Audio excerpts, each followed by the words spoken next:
মানুষের তৈরি করা মতবাদ থেকে, জুলুম থেকে, অত্যাচার থেকে, নির্যাতন থেকে মানুষকে বাঁচাবার জন্য এবং মানুষের মুখে মুক্তির হাসি ফোটাবার জন্য আমরা লড়াই করব। সেই লড়াইয়ে এগিয়ে যেতে হবে।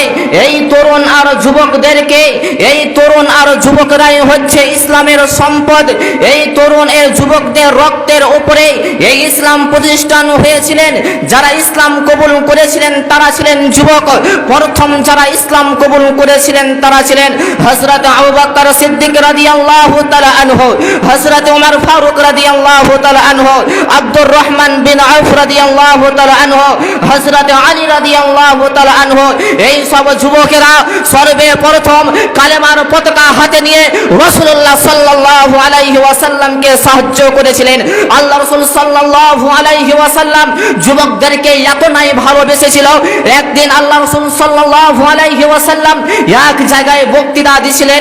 এমন সময় এক তরুণ সাহাবী যিনার নাম হচ্ছে জারির রাদিয়াল্লাহু তাআলা আনহু, সেই বসার জায়গা না পেয়ে দাঁড়িয়ে দাঁড়িয়ে আল্লাহ রাসূলের বক্তৃতা শুনছিলেন। আল্লাহ রাসূল সাল্লাল্লাহু আলাইহি ওয়াসাল্লাম নিজের গা থেকে চাদর খুলে দিয়ে সেই জারিরকে নিক্ষেপ করে বলল, হে জারির, তুমি এই চাদরের উপরে বসো। সেই জারির রাদিয়াল্লাহু তাআলা আনহু সেই চাদরকে চুমো খেতে খেতে বললেন, আকরামাকাল্লাহু কামা আকরামান ইয়া রাসূলুল্লাহ।